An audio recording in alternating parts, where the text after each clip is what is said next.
Right, okay, that's the take coming in on Sun Pharma. Let me now also welcome on board Sunil Subramaniam and ask him what he's recommending doing in this market. Sunil, hi, afternoon. Good to be speaking with you as always. Sunil, how are you analyzing some of the pharma numbers? Because of late, they're turning out to be more of a sell-on news candidate given the fast-paced rally that we saw in the pharma space. I think the rally is also partly to do with the rupee depreciation, which is a tailwind for the pharma exports. And I think over the last day and a half, I think RBI has intervened and cooled it down a bit, the rupees depreciation. That's one. Second is the pharma space I see as, the previous quarter is not a reflective of the current situation, right?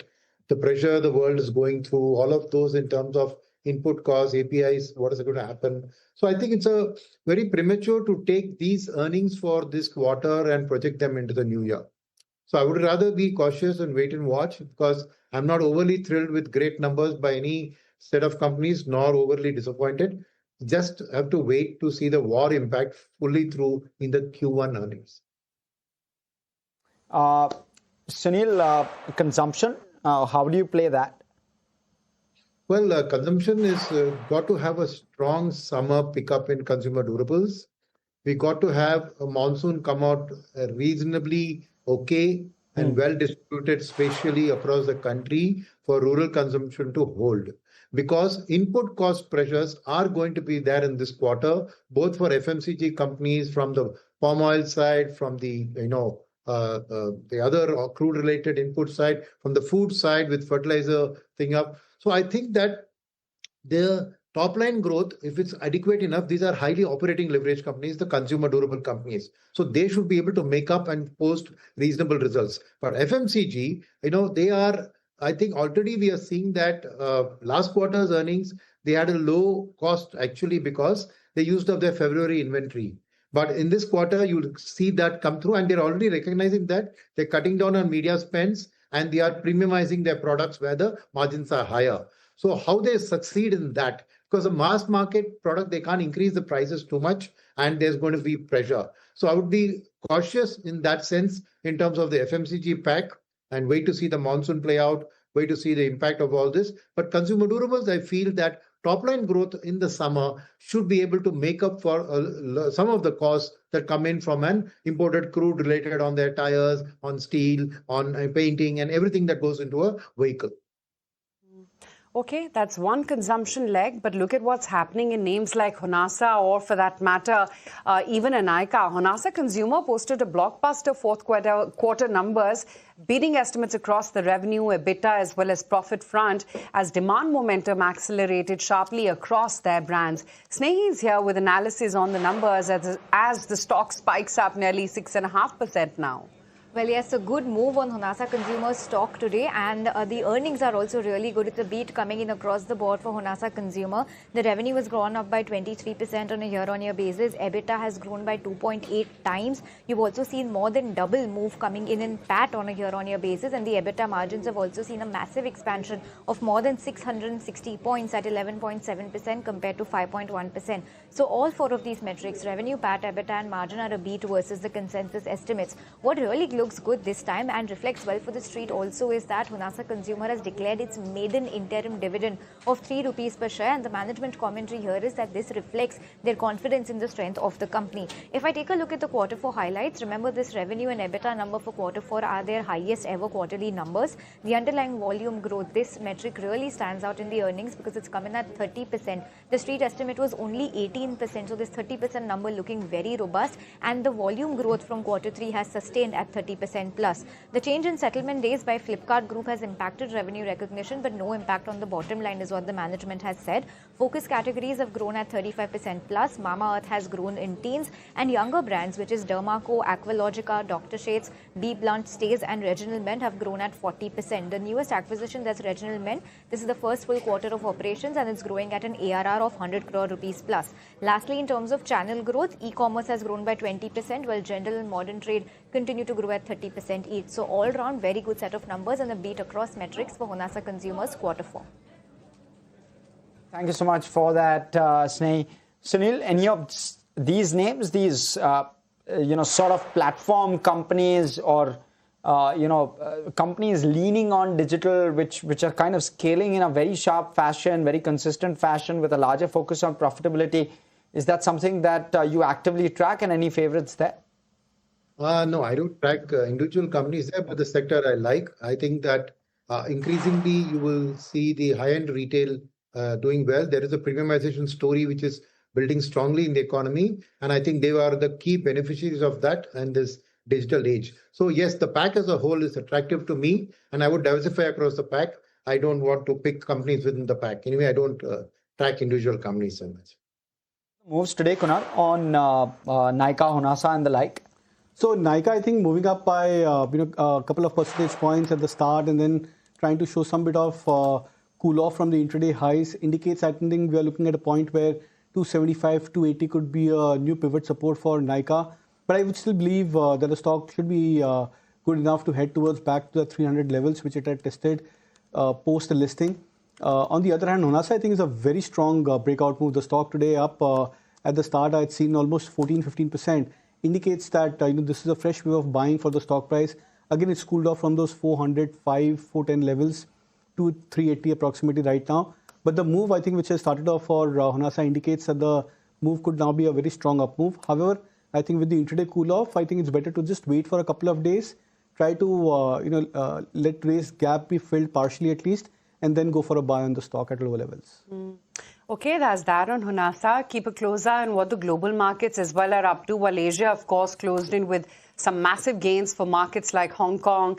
And, of course, Japan held out by nearly 1,650 points. Shanghai as well, a very choppy first half. And then it's closing in, or rather closed in at session highs, nearly a 1% gain for Shanghai as well. Europe too has started off on a very smart note. In fact, most of these markets are scaling higher by 0.3 to about 0.5% apiece right now. That same optimism not quite evident right now for the pre-market US futures, but yes, 100 plus points now for the Dow futures and marginally higher for both S&P as well as the Nasdaq too. But back home, there's going to be one very critical data point, and after reports suggesting that, the RBI could take an emergency rate action, sources tell ETNOW that no such off-policy cycle meeting is on the cards, and the next rate action will only happen in the scheduled meeting on the 3rd of June. In fact, Ankur Mishra, my colleague, is here to tell us more about that. Yes, Reserve Bank of India is only and only to take any kind of rate decision in the next scheduled policy meeting. And what we understand through sources is that there is no question of any kind of unscheduled meeting which is likely to be held for the current market conditions. Yes, rupee has weakened a bit, and there has been depreciation every day in the rupee as well. But what we have learned through sources that RBI is going to go ahead with only calibrated measures to tackle rupee as well as current liquidity situation. Remember, Reserve Bank of India had already announced a dollar rupee swap of $5 billion, and that is going to be conducted on May 26 as far as to address the liquidity part. But for any kind of interest rate setting, MPC will take a call, and unscheduled meeting is unlikely in the agenda of Reserve Bank of India for now, despite the volatile market conditions and the rupee depreciation which is continuing. But as far as the standard response from Reserve Bank of India on rupee is concerned, they have a policy of not watching any kind of levels. However, we'll take a call as per the volatile conditions. The assumption for rupee in the last monetary policy was 94, and even if you talk about the crude, the current year was 85, and for FY27 the assumption has been 95. So it is well within the range of, if you call about the average perception of Reserve Bank of India. And on June 5th we'll get to know what all measures Reserve Bank of India takes to handle all these situations. Okay, thank you so much for that, Ankur. Sunil, let me come straight back to you. Sun Pharma was one of those which came out with numbers. Anything within the pharma pack that's looking attractive to you? No, I don't track individual companies, Ash. Okay. Oh, okay. But the pack as a whole, and any themes within pharma that's looking interesting or no? I think I just answered that question when Aisha asked me to say that I'd rather wait and watch at this point. Okay, understood. Give us a sense, Sunil, what's looking attractive to you in this market? To me, it's still the consumer durables high-end retail numbers, because I think that the only solution now in a geopolitically uncertain raw material cost rising situation is to bet behind the volume growth on highly operationally leveraged companies, right? So I think because that's a given, the cost rise is a given. So those companies which are able to post top line growth either through premiumization or through volume growth, they are the ones. So for me, the consumer durable pack, given that it's summer, it's been a hot summer, and the push towards air conditioners, refrigerators, and the durables, and the auto sales staying there on the premiumization road, I would say that those are the things where your Q1 results could end up with a positive surprise despite input costs rising. So I'd rather back that. And again, my story has always been that you diversify, don't try and pick winners in this space, but you diversify, the winner is definitely going to be in your basket. So that's one. The second story, which I like, is capital goods, because I don't see that this capital goods is so much related to the geopolitical shock there. It's regular activity which seems to be continuing. I don't see the government taking a harsh call on reducing the capex for this year from a fiscal management. Marginally, they may reduce, but there is green signals on private capex which are steadily picking up. And even if you mind export-oriented capex, right, the biggie is in the Gulf, when the war ends, there's going to be huge rebuilding required. So I see capital goods as a huge developing story in which this is a good time to invest. Okay, those are some themes that Sunil is liking. Right now, of course, and I mean, why right now? When we came into trade itself, that leg up in the market is coming from private banks today. Look at an Axis, that's holding up 2.5%. ICICI Bank was the first mover today, 1.6% higher there. And then, of course, HDFC Bank as well, at least in the morning, was giving a due company. Now it's lagging a tad bit, 1% higher for HDFC Bank. Kunal, too early to read into a comeback of private banks? No, not really. I think it's a good sign that the private sector banking stocks are making a comeback. It's good to see names like ICICI Bank today showing signs of heightened volume. So, it's the FNO volumes which are very important over here today because, of course, the rollovers being at play, you're bound to see some bit of short covering. And, it's pretty much on the obvious side because, the FNO volumes, for example, for ICICI Bank for the current futures is at one of the highest days the stock has seen over the last, I think, 1 month or so approximately. So that indicates that this could be a strong short covering move across many of the private sector banking names. And that's where I would believe that there could be a higher chance that over the next 2-3 days at least, these stocks should see a follow-through up move. My view is that going into the June series, I would expect many of these private sector banking stocks to, say, bounce back by a margin of at least 5% from current levels. Sunil, where is it that you stand on the entire PSBs versus private banks debate? I'm still on the favor of PSBs because I think one of the things, and Kunal rightly pointed out, this is more of a short covering rally in the private sector banks, which is caused from FIS. But on the cash market, if you see, I see, except for the short covering, they're still negative on that. So from that point of view, I think that with a rate cut ruled out in the RBI policy, potential rate hike being discussed, it's not great signs from a private sector banking perspective. Where PSUs, because they have larger CASA balances, they are more attuned to the capital goods cycle and all of that I just mentioned. I feel that their overall story of reducing NPAs and everything has been good. And so they are a better place to play from a medium-term perspective. But private banks, still I see a clear sign that FIs change their outlook to India. Because remember, a lot of passive FII flows are also causing this because 35% of the banking in large cap index is banks. So if there is FI selling pressure, the private banks are going to be under pressure. So some days like today where there's short covering, they'll bounce. But I'm not very sure that I agree with Kunal in terms of saying that next week onwards he sees a bounce unless there is some softening on the oil prices, which may lead to a reasonably neutral RBI policy. So I think with the June 6th policy due on us, 5th of June, I think it's better to be cautious in the private sector banks and wait.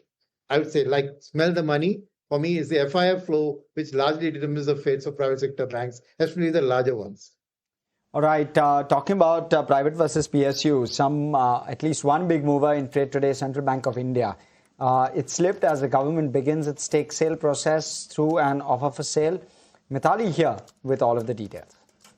Right, so big development coming in for the PSU banking space, and Central Bank of India, that stock has been focused today in today's trading session as the Government of India has launched an offer for sale aiming to dilute up to 8% of its stake in the company.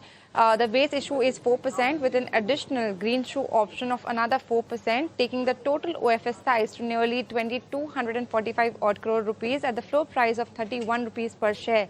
Now, the key point here is that the floor price, that is rupees 31, is actually at a discount of more than 8.5% if you see from yesterday's closing price of 33.9 rupees. For non-retail investors, the OFS, it has already been opened today, while the retail investors will be able to bid on May 25th. Importantly, 10% of this issue will be reserved for the retail investors, while 25% is earmarked for mutual funds as well as the insurance companies. Strategically, this move is significant as the government is actually looking to gradually reduce its holding from the current percentage of 89.27% to move closer to SEBI's minimum public shareholding norms. So yeah, on the back of the OFS, the stock has been clearly trading under pressure in today's trading session. Significantly under pressure, but on the other hand, look at the mid-cap or rather the broader market strength. Force Motors, Naukri, Astral, Samman Capital, Keynes, big buzzers today.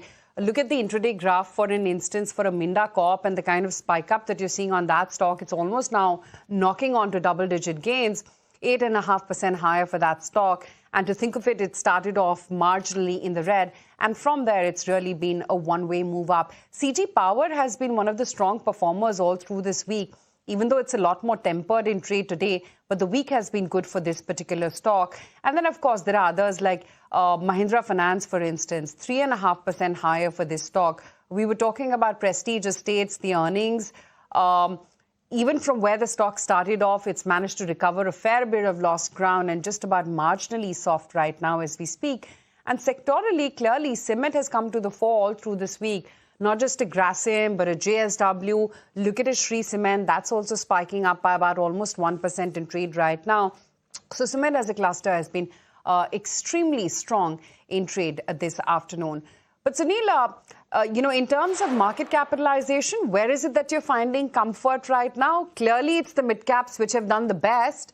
But from here as well, do you believe that they would stay put, as you hope that the FIs would make a comeback? So the rally in this broader cap market, mid, small, micro, has been driven by two factors.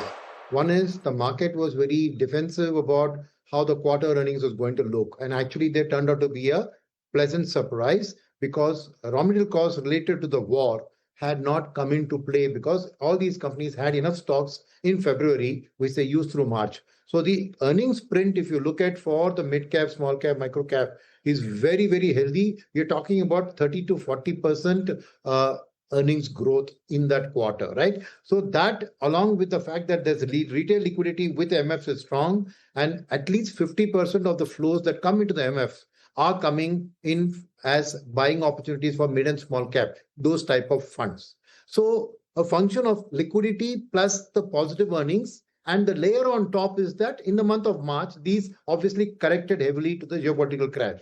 So lots of retail and HNI investors feeling that their portfolios have corrected, but the earnings are looking good and are pumping in more money. So it's a liquidity come this feel-good factor of the Q4 earnings, which has driven this rally.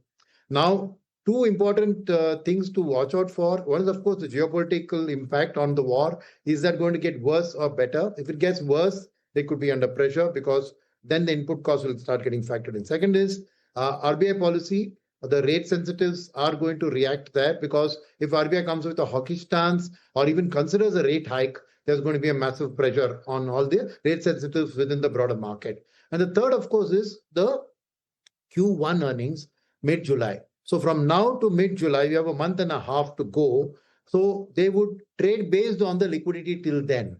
But July 10th onwards, you're going to see the impact of the war with almost, say, 2.5 months war impact, assuming the war has ended by then, July 10th, right? And the earnings are not going to look great. But if the war is ended by then, you will have a positive future. The markets very often behave saying, oh, the past is past. This quarter was bad. We all knew there was geopolitics. But now that the war has ended, the future is good. So that liquidity could sustain and rush it up. So it all depends to me on whether the war ends or not by July 10th when the earnings starts flowing in. So to say that, so hence I would say that for a moderate investor, you hedge your bets. Put 50% in large cap, 50% in mid and small. You're more aggressive. You have a medium-term outlook. You can up your mid and small cap because ultimately it's that growth which has to come and justify our country's valuations. No doubt about it. So in the medium term, they would deliver. But the short term, be prepared for a very good roller coaster ride. But the smart medium-term investor would stay invested and add to this. And even a 2/3, 1/3 mid and small versus large portfolio, provided you have the heart to take the short-term volatility, is the way I would go. So it depends on risk appetite and outlook of term. That's the way I would say it. And Sunil, with regard to areas or sectors that you would avoid in a market like this, of course, there will always be areas that you avoid. What will those be? Obviously, energy is too hot to handle. So while one day it shoots up, one day it corrects, it is a trader's field. But as an investor coming in, I would say energy is too hot to handle. And IT, I'm still saying that the recent rally which happened over Friday, Monday, Tuesday, Wednesday was because of the rupee depreciation. Now that the RBI is acting and controlling both the medium-term rupee with their buy-sell swap as well as the short-term through interventions, IT will let the AI pressure still continue. They're still not out of the woods in terms of answering to the AI threat. So I would say IT and energy are too much at risk for us to now take a call on them. Stay away for the time being and wait and watch.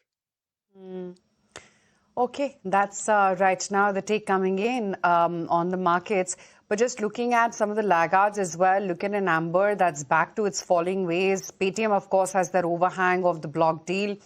That's down about almost 4%, but it's largely pharma and healthcare, which is taken a step back.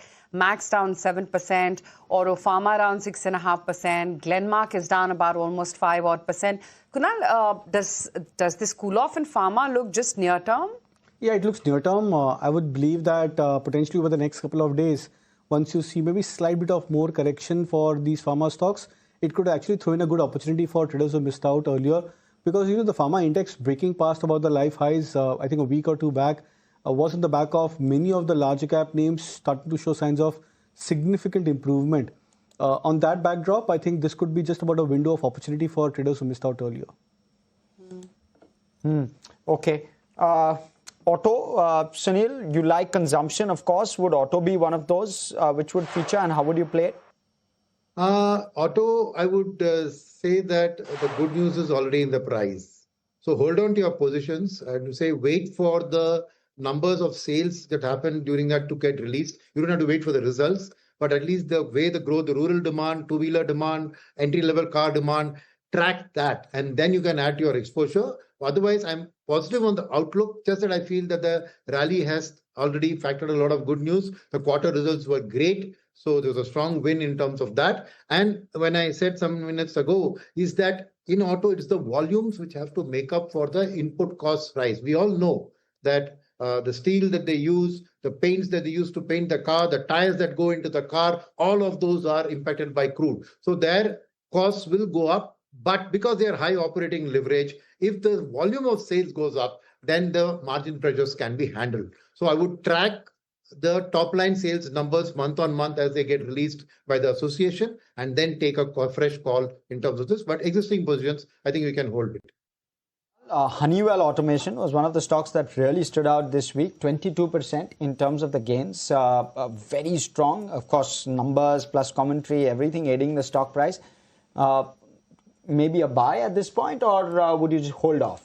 There's names like Honeywell Automation, Page Industries, MRF.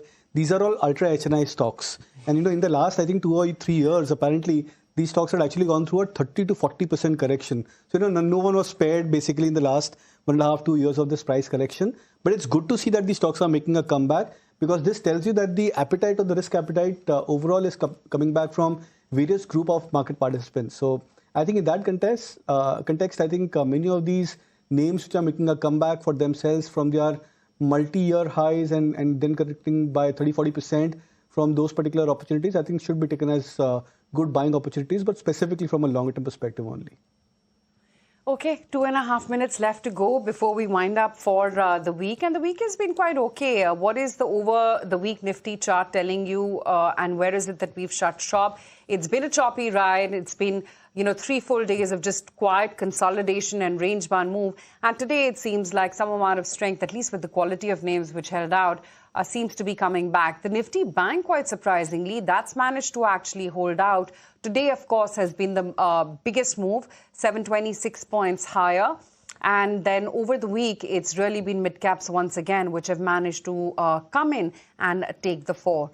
That said, we have finally climbed back to the 23,725 print. Having said that, still away from those 24,000 odd levels of the previous peak. But yeah, technology, banks, some of the other names like a Trent, Asian Paints, Nestle, Eicher Motors, Unilever, L&T, Interglobe Aviation. These are the blue chips which have managed to hold and cushion the Nifty as we speak right now. For the broader markets, like I was mentioning, it's Amman Capital, Keynes, Astral, Naukri. Still very news-specific, a move coming in for the broader end of the market. But Kunal, just very quickly, sectorally, what's looking like, or rather, where is the leadership right now? Because it's been hard to find or spot that this week. Yeah, and the two sectors which are still showing signs of leadership, one of them is metals. Apparently, many of these metal stocks are still looking quite strong. SAIL has come back about 200 mark after like a 10% correction from its recent, swing highs of 210 approximately. Hindalco has made a very good comeback. You've seen names like Jindal Steel, Tata Steel, etc. also trying to come back into a recovery mode. So which means metals as a sector is something which continues to look attractive. The other pocket in terms of a potential comeback could be the auto stocks. My sense is that many of these auto stocks, and led by Bajaj Auto, which has done fabulously well over the last, I think, 4 or 5 days.